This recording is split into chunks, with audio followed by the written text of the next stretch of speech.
What up, you fluffy bastards? My name is Liquid Blitz, and today we are comparing the effects of the vertical and angled foregrips. Now, I did this a few months ago during early access, and the video turned out to be hugely popular. But since then, they have actually updated the grips. Before, one of the grips was useless, but now, both grips are actually the best choice in certain situations. So let's just dive right in. First, as is my style, here is all the info on screen. Just in case you don't want to listen to me, you can skip straight to the side-by-side recoil comparisons or the ADS speed tests. I mean, the timestamps should be in the bottom right of the video. Oh, by the way, the in-game descriptions of the two foregrips are still wrong, even after release of the game. I mean, I figured they'd update the descriptions in early access, but they didn't. So what do the grips actually do? Well, the vertical grip now correctly reduces vertical recoil by 15%, the angled grip now correctly reduces horizontal recoil by 20%, and they both reduce the overall recoil pattern by 20%. Apparently, the angled grip also speeds up the aim down sight time by 10%, but as you'll see towards the end of the video in my sort of side-by-side ADS speed tests, that buff is either simply broken or it makes such a tiny difference it's literally not even worth mentioning. Now, let's get down to the logic. The underlying fact that decides which grip is best is the fact that vertical recoil is predictable because it only goes upwards, so you can counter it by dragging your aim downwards. But horizontal recoil, left and right recoil, is unpredictable because it can either go left or right. So, because of this whole concept of predictability, the idea is that you should aim to minimize the negative stuff that you can't help with the attachments, so that you can focus on and improve the negative things that you can help. So, for instance, when you're tooling up a weapon for fully automatic close-range fighting, you should equip the angled foregrip to minimize the thing that you can't help, the horizontal recoil, and instead start learning and improving your control over vertical recoil, the thing you can help, by getting used to dragging your aim downwards. Now, this is easier said than done because there are multiple weapons that can equip the grips, each with a different amount of recoil, and then if you throw a compensator or a flash hider on there, it changes the recoil again. But you'll find that once you start practicing countering the upwards recoil while using the angled grip, you'll start winning more and more close-range fights, number one. Number two, you'll start firing fully automatic in situations like medium-range situations that you wouldn't have dreamed of trying to fire fully automatic before learning about these grips. Anyway, I've bigged up the angled grip, but what about the vertical grip? When should you use that? Well, let's get back to logic. Unpredictable horizontal recoil is only really a problem when you're firing a lot of shots very quickly, when you sort of need to stay on center. But when you tap fire or you're taking sort of slower pot shots in semi-automatic mode, you don't have to worry about that nearly as much. So for slower shooting, which pretty much means longer ranges, you should equip the vertical foregrip, especially when you're using a 4x or 8x scope, when the upwards recoil, visually speaking, is really high. I mean, a perfect example of that is when you put like an 8x scope on an SKS, and every single shot takes the crosshairs up to the moon.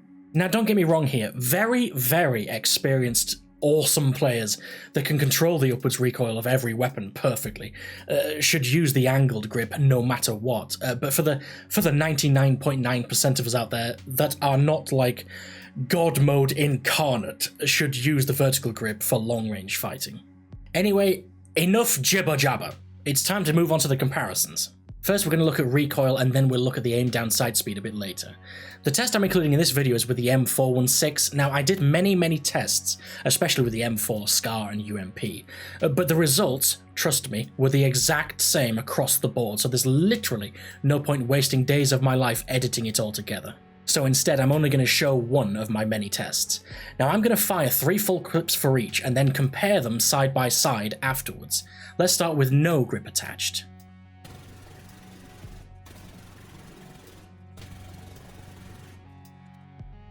Then again with the angled grip attached.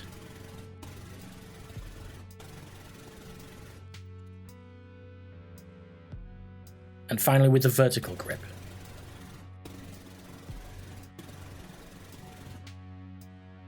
Now, these colourful lines are accurate representations of the recoil. The red lines on the left are with no grip, the blue ones in the middle are with the angled grip, and the green on the right is the vertical grip. Now let's get rid of the background. Then let's overlay each test on itself and squash them all together. Gotta love video editing. As you can see, the recoil with the angled grip is, as predicted, just as tall as with no grip, but clearly much straighter on the way up. The recoil with the vertical grip, as you can see, is consistently shorter upwards, but the left and right movement is all over the place. Now, like I said, each test I did, and I did many, had these exact same results without fail. That's why I've only included one test visually in the video. The angled foregrip consistently reduces horizontal recoil, and the vertical grip consistently lowers the vertical recoil. Not sure why they haven't updated the descriptions yet. That is a bit weird. Too busy making that crate key money.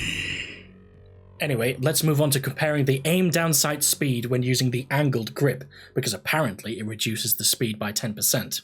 Originally, I was only going to test this with like 1 or 2 sights, but in the end I used most sights, so I'm going to include all of those tests in this video. First up, we have the SCAR with a red dot sight.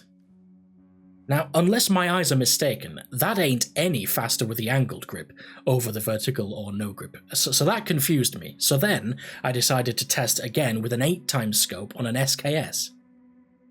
Now, between both grips and no grip, you can see a teeny tiny difference. It does seem to zoom in faster slightly, but I have to slow it down to 5% speed to see it. So if the angle grip does indeed speed up the aim, it's a tiny difference. Now, something I thought of when editing this video, keep in mind the red dot and hollow sights speed up the aim down sight speed by 20%.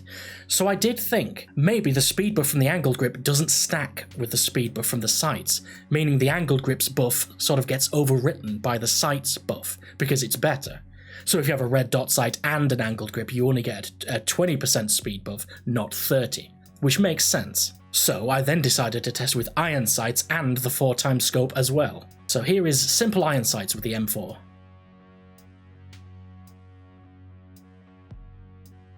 Yeah, that is very hard to see any difference, if there is any at all. So next up, let's look at the 4x scope.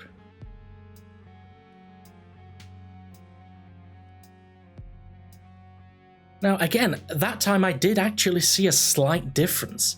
So far when using the 4x and 8x scopes with the angled grip, it seems to aim fractionally faster, but with iron sights and red dot sights coupled with the angled grip, it seems like it doesn't affect aim speed. So I guess that the conclusion here is that the angled grip might speed up the aim down sight time, but if it does, it's a heroically tiny amount. So tiny that we should literally just ignore that aspect of the attachment, and instead just focus on the effects on the recoil.